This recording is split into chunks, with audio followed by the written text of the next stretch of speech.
Cuenta la leyenda que cuando iba a fundar su empresa, Steve Jobs recordó la historia de Alan Turing, un matemático británico y precursor de la computación, que tras hacer posible la decodificación de los mensajes alemanes y ayudar a ganar la Segunda Guerra Mundial, fue procesado por su condición de homosexual y humillado, eligió el suicidio.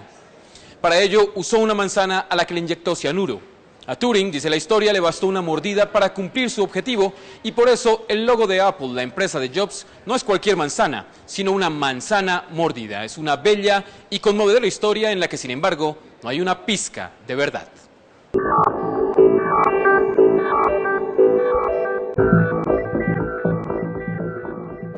Si alguien puede contar la verdadera historia de la manzanita de Apple, es el hombre que la dibujó en 1977, Rob Janoff.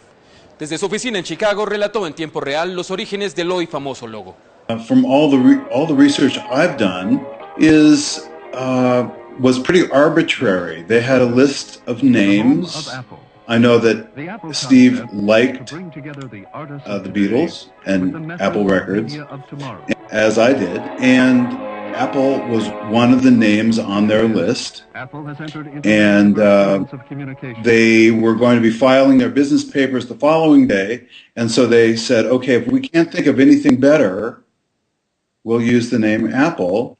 And Steve Wozniak said, oh great, that means we're going to get sued. They did get sued, but much later, and promised, no, we won't go into the music business until they did. And by that time, Apple Inc. was bigger than Apple Corps, so they worked out an agreement where Apple Corps, the record company, was able to lease the name from Apple Inc., the computer company, and so it kind of flipped in terms of who's suing who. But it didn't have any deep meaning. It was just a name that Steve liked a lot. Como en esa época diseñar por computador no era una opción, el logo se hizo con lápiz, papel, regla y compás. La mordida, dice Janoff, tampoco es cosa de mensaje, sino de escala. When I got the assignment to do a logo, I knew that having a computer named for a piece of fruit could be a very interesting and creative logo design. Of course, it should look like an apple, and that's why I came to the shape that I did. I tried to come up with a universally acknowledged shape of an apple. What I discovered was when I did an apple, it could be any kind of round fruit. So that was one of the reasons I put a bite in it. And then I learned that byte, B-Y-T-E, is a computer word, which meant this is perfect for a computer company. So it was a happy accident. So in our back pocket we had an apple without a bite in it, just in case. He thought it was too cute. Antes del estilizado logo blanco de hoy, e incluso antes de las manzanas de cristal de los primeros iMac, el logo de Janoff lucía con los colores del arco iris. For a couple of reasons. The sort of overarching reason was it was the first time we were asking people to bring a computer home, and in fact, we first called it a home computer, not a personal computer.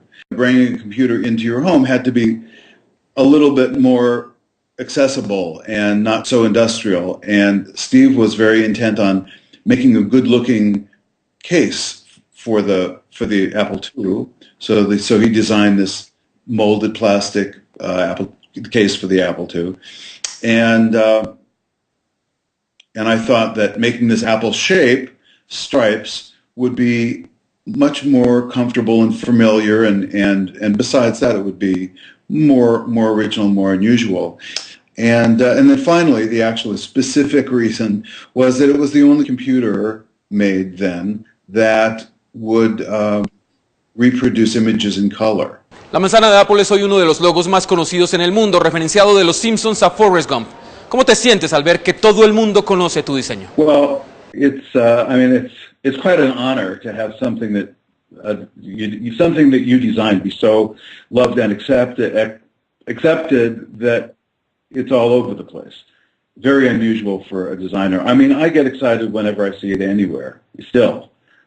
On the back of a car or watching TV, they'll always have the smart, trendy, current person working on on an Apple laptop, and the little white logo was always shining, so that always makes me happy. Tras la muerte de Steve Jobs, todo el mundo parece recordar al genio. ¿Cómo lo recuerdas tú que trabajaste con él antes de que fuera una leyenda? I remember Steve Jobs from the beginning. When I first met him, he was very, he was very young when he started the company, and he obviously looked very different. He had long hair and wore sandals, and did not look like the CEO of a corporation at all. In fact, one of the things I really admired about him was that he really enjoyed blowing people's minds in business, not looking like other businessmen. And I also admired very much his enthusiasm and excitement. One example was, I don't know if you know that Steve studied calligraphy in school. He was very proud of the fact that he audited without credit a class in calligraphy.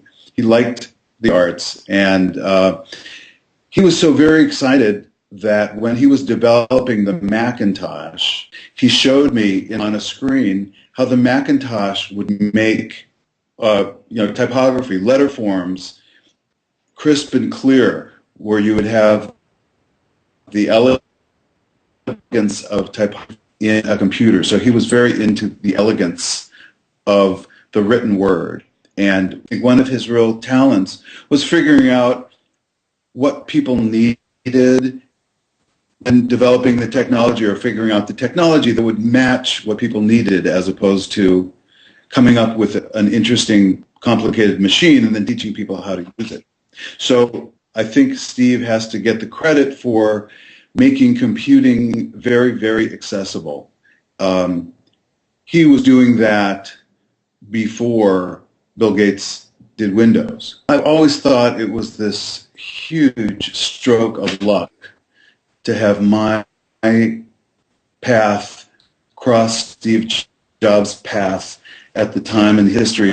And the fact that I got to work with Steve in the early days and got to design something that lasted this long is a real honor, and something that never happens ever. Para más información visite esta dirección. Yo soy Wilson Vega en Tiempo Real.